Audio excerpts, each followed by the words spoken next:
ዶክተር አብይ አህመድ ወደ ስልጣን ሲመጡ የሰላም ጥሪውን ተቀብለው ወደ ሀገር ከገቡና ከህዝብ እንዲቀላቀሉ ከተደረጉ ኃይሎች መካከል የኦሮሚያ ነጻነት ሰራዊት ኦነግ ሸኔ የመጀመሪያውን ድርሻ እንደሚይዝ ይታወቃል። ነገር ግን ከዚህ የሰላም ጥሪ በኋላ እንደታሰበው ሰላም ሳይወርድ ቀርቶ ከፍተኛ የሆኑ ጦርነት እንቅስቃሴዎችን በተለያዩ የኦሮሚያ ክፍሎች ሲያደርግ እንደነበር ይታወቃል። ከዚህ በፊትም በጣም ብዙ አይነት መረጃዎችን ከዚህ ጋር በተያያዘ ይዘን ቀርበን እንደነበር ይታወቃል። ከሰሞኑ የተሰማው አስደንጋጭ ዜና በቤኒሻንጉል ጉሙዝ አንድ ቀበሌ ውስጥ ከፍተኛ እንቅስቃሴ ከማድረጉ ጋር ተያይዞ ከፍተኛ ሴቶች እንደዚሁም ህጻናት መገደላቸውን የወጡት መረጃዎች ያረጋግጣሉ። በወለጋ እንደዚሁም በተለያዩ የሀገሪቱ ክፍሎች የሚደረጉ የሸኔ እንቅስቃሴዎች በርትተው ይታያሉ። ከዚህም ጋር ተያይዞ በቤኒሻንጉል ጉሙዝ ማለትም ወለጋ በሚዋሰንበት መስመር አካባቢ በአንድ ቀበሌ ላይ የሸኔ ኃይሎች ባደረሱት ጥቃት ምክንያት ብቻ በአካባቢው የሚገኙ በቀበሌው ያሉ ማህበረሰቦች ነቅለው ወደ ጫካ ገብተው ኑሯቸውን እዛው መጀመራቸውን ሲገልጹ ተሰምተዋል። ከዚህ ጋር በተያያዘ ሰሞናዊ ጉዳይ ይዘንላችሁ ቀረብን። በቀጠናው ያለው እንቅስቃሴ ምን ይመስላል? በቤኒሻንጉል ጉሙዝ ያሉ የጸጥታ ቢሮዎች ስለ ሁኔታው ምን ይላሉ? የሚሉትን በዝርዝር እንመለከታለን። ሰላም ቤተሰቦች፣ ጄምስ ዴሊዎች ነን። የዕለቱን አጭር ዕለታዊ መረጃ ከጄምስ ዴሊ ጋር ይዘን ቀረብን። ለቻናላችን አዲስ ከሆናችሁ ሰብስክራይብ እንደዚሁም ቪዲዮ ላይክ በማድረግ ወደ ዕለቱ መሰናዶች እንድታልፉ ጋብዘን። በቤኒሻንጉል ጉሙዝ ክልል 6 ህጻናትን ጨምሮ ቢያንስ 16 ሰዎች በታጣቂዎች መገደላቸው እየተነገረ ይገኛል። በቤኒሻንጉል ጉሙዝ ክልል ካማሺ ዞን ከኦሮሚያ ክልል ጋር በሚጎራበተው ቀበሌ ታጣቂዎች ባደረሱት ጥቃት 6 ህጻናትን ጨምረው ቢያንስ 16 ሰዎች መገደላቸውን እንደዚሁም 14 ሰዎች መቁሰላቸውን ነዋሪዎችና አንድ የክልሉ ምክር ቤት አባል ተናግረዋል።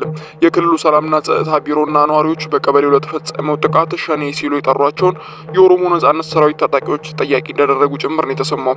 ታጣቂዎቹ በቤኒሻንጉል ጉሙዝ ክልል ሚሼካ ወረዳ ወደሚገኘው አንገር ሚጢ ቀበሌ በመግባት ጥቃት የፈጸሙት ትናንትና ሮብ ግንቦት 13 2017 ዓ.ም ከንጋት ላይ 12 ሰዓት ገደማ ጀምሮ መሆኑን ሁለቱ ነዋሪዎችና የክልል ምክር ቤት አባሉም ሲገልጽ ሰምተዋል። ታጣቂዎቹ ወደ ቀበሌው ነዋሪዎች ቤት በመግባት ተኩስ እንደከፈቱ ጭምር አረጋግጠዋል።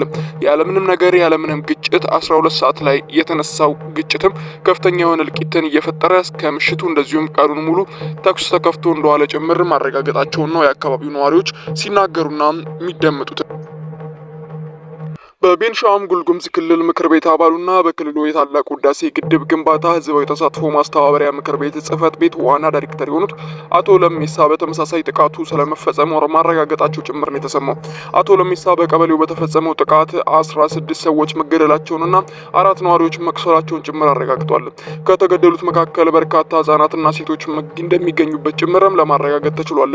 የምክር ቤት አባሉ አንድ ሙሉ ቤተሰብ ነው የጨረሱት፣ ሁለተኛ ቤተሰብ ደግሞ ባለቤቱ ወንድሙ ብቻ የተረፉ ሲሆን ሙሉ ልጆቹና ሴቶችን ጨምሮ ማለቃቸው ማረጋገጥ እንችላለን ሲሉም ተናግረዋል። ቢቢሲ ያናገራቸው ሁለት የቀበሌ ነዋሪዎች በበኩላቸው የደረሰው ጉዳት ከዚህም ከፍ ያለ ሊሆን እንደሚችል እየገለጹ ይገኛሉ። የተገደሉት ሰዎች ብዛት ከ17 በላይ እንደሚሆን የገለጹት ነዋሪዎቹ የቆሰሉ ሰዎች ቁጥርም ከ14 ይልቃል ሲሉ ተናግረዋል። እንደ ነዋሪዎች ገለጻ ከተገደሉት ሰዎች መካከል 6ቱ እድሜያቸው ከ2 እስከ 14 ዓመት ገደማ የሚሆን እንደሆነ ጭምር ተረጋግጧል። ከሞቱ ሰዎች መካከል ደግሞ ሌሎች 6ቱ ደግሞ ሴቶች እንደሆኑ ማረጋገጥ ተችሏል። ቢቢሲ ያናገራቸው እንደ ነዋሪዎቹ ከተገደሉት ህጻናት መካከል 3ቱ የልጅ ልጆች መሆናቸውን፣ ቀሪዎቹ 3ቱ ደግሞ የወንድማቸው ልጆች መሆኑን አንድ ሰው ሲናገር ተደምጧል።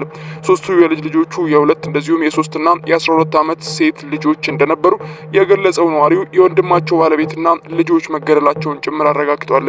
ታጣቂዎች በፈጸሙት በዚሁ ጥቃትም 14 የቀበሌው ነዋሪዎች መቁሰላቸውን የሚናገሩት ነዋሪዎቹ ትናንት አመሻሽ ላይ መከላከያ ወደ ስፍራው ሲገባ ነገሮች በትንሹም ቢሆን ጋብ ማለት እንደጀመሩ ጭምር ሲናገሩ ተደምጠዋል። በተጨማሪም ታጣቂዎች ቤቶቻቸው እንደዚህ ሞተር ሳይክሎቻቸው ማቃጠላቸውን እንደዚሁም የነዋሪዎችን እንስሳዎች እየነዱ መውሰዳቸውን ጭምር ገልጸዋል። የቀበሌው ነዋሪዎች ጥቃቱ በመሸሸ ጫካ ውስጥ ተጠልለው እንደሚገኙ ጭምር የገለጹ ሲሆን ቢቢሲ ያናገራቸው ነዋሪዎችና የክልሉ ምክር ቤት አባሉ አቶ ለሚሳ ጥቃቱ የተፈጸመው ሸኔ ሲሉ በሚጠሯቸው የኦሮሞ ነጻነት ሰራዊት ታጣቂዎች መሆኑን ጭምር ገልጸዋል። ምሸጋ ወረዳ ከኦሮሚያ ክልል ምስራቅ ወለጋ ዞን 3 ወረዳዎች ጋር እንደሚዋሰን የሚያስረዱት የምክር ቤቱ አባሉ አቶ ለሚሳ ምሸጋ ወረዳ ውስጥ ካሉ 12 ቀበሌዎች አንገር ሚጢ የሚባለው ቀበሌ ኦሮሚያ ጫፍ ላይ የሚገኝ እንደሆነ ገልጿል። የ2 ኪሎ ሜትሮች ርቀት ብቻ እንደሚገኘው ጭምር ነው የገለጹት። ታጣቂዎች ባለፈው ሚያዝያ ወር ውስጥ ሌሎች 2 ጥቃቶችን ፈጽመው ነዋሪዎቹን መግደላቸውን ያረጋገጡ ሲሆኑ የቤኒሻንጉል ጉሙዝ ክልል ሰላምን ግንባታ እንደዚሁም የጸጥታ ቢሮ ኃላፊ አቶ ቢኒያም መንገሻ ጥቃቱ መፈጸሙን አረጋግጠዋል። የደረሰው ጉዳት ምን አይነት ነው ብሎ ለመለየት ማጣራት እየተደረገ መሆኑን ባለስልጣኖች እየገለጹ ይገኛሉ። ጥቃቱ የተፈጸመው የትኞቹ ታጣቂዎች እንደሆኑ ጥያቄ የቀረበላቸው ኃላፊው የሸኔ ታጣቂ ነው ሲሉ ገልጸዋል። ሰላምና ግንባታ እንደዚሁም የጸጥታ ቢሮ ኃላፊው በአሁኑ ሰዓት በአካባቢው ላይ የጸጥታ ኃይሎች መሰማራታቸውን የገለጹ ሲሆን የቢሮ ኃላፊ አቶ ቢኒያም የጸጥታ ኃይሎች በቦታው ደርሰዋል፣ አስፈላጊውን ስራዎች እየሰሩ ይገኛሉ፣ ሌሎችንም ስራዎች እየሰራን እንገኛለን ሲሉ አካባቢው ላይ ስላለው አሁናዊ ሁኔታ እየገለጹ እንደሚገኙ ተደምጧል። ከአካባቢው ተፈናቅሎ የነበረው ማህበረሰብ ወደ ቦታው እየተመለሰ ነው ብለው የገለጹት ባለስልጣኑ በግለሰብ ደረጃ ወደ ቀየው ያልተመለሰ ሰው ካልሆነ በስተቀር አሁን በአካባቢው ደህንነቱን አስጠብቀናል ሲሉም ነዋሪዎች ሸሽተው ጫካ ውስጥ ናቸው መባሉን አስተባብለዋል።